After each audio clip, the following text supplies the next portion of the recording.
Important enough to bring to you, though, at this early stage. We believe that a plane has crashed into the World Trade Center in New York. That happened within the last few moments. No details at this stage as to what sort of plane it is.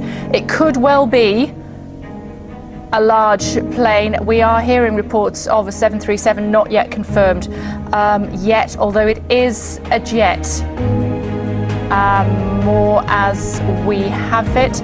Let's have a look what CBS News is saying, our colleagues over in America. Tip of Manhattan, you're looking at the World Trade Center. We understand that a plane has crashed into the World Trade Center. We don't know anything more than that. We don't know if it was a commercial aircraft. We don't know if it was a private aircraft. We have no idea how many were on board or what the extent of the injuries are right now. We have, I understand, an eyewitness on the phone right now. Sir, good morning. This is Bryant Gumbel. Could you give us your name? Yeah, my name's Stuart. Stuart, where are you right now? I'm working at a restaurant in Soho. All right, so tell us what you saw, if you would. I was waiting at a table and I literally saw it seemed to be like a small plane. I just heard a couple noises. It looked like it bounced off the building, and then I just saw a huge ball of fire. Capability. No Americans were harmed. They took care to avoid civilian casualties. After a firefight, they killed Osama bin Laden and took custody of his body. December 7th, 1941, a date which will live in infamy.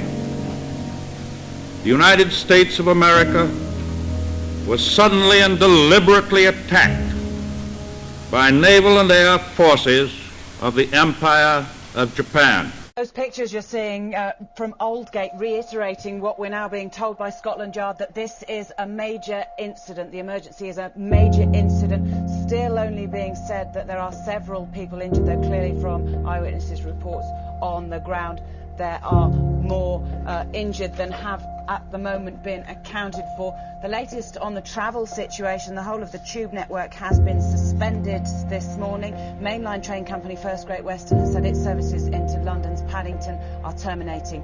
I think we're probably being watched by marketing companies. I mean, we have a GPS in our pockets.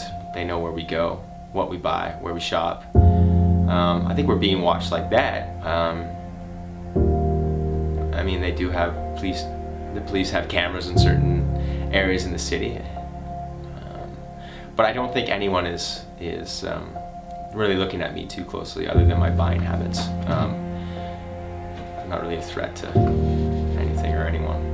Britain's already one of the most watched societies in the world. The number of CCTV cameras is estimated at nearly 2 million.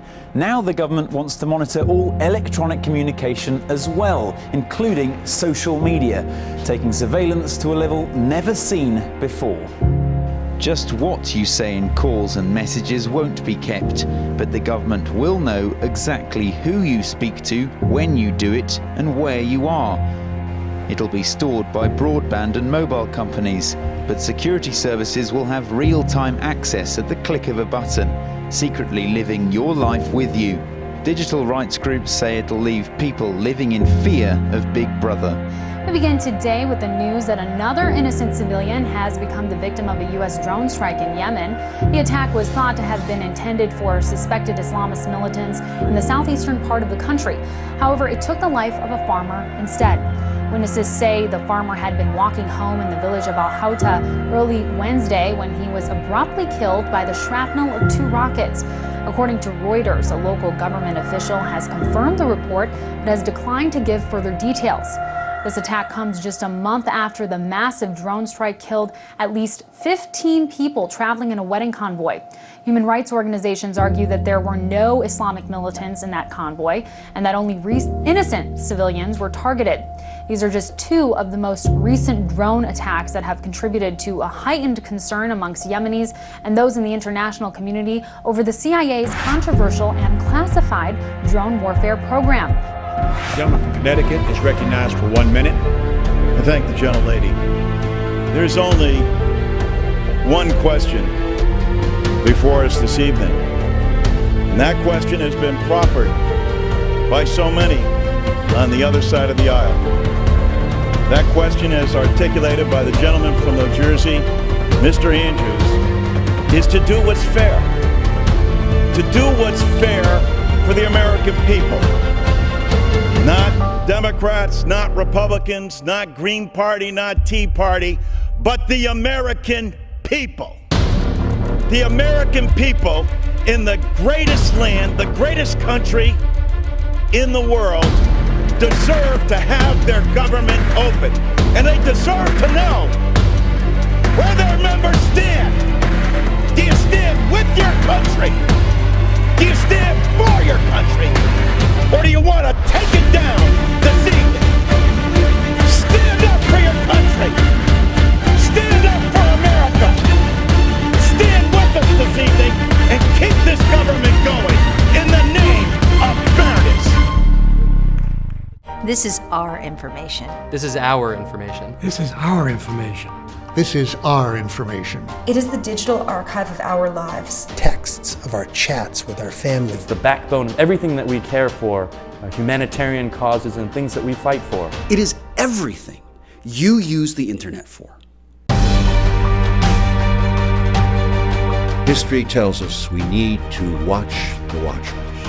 And in the surveillance state, democracy itself is dead. It makes a mockery of our system of government, which is based on the notion of independent branches of government, including a fourth estate, the press.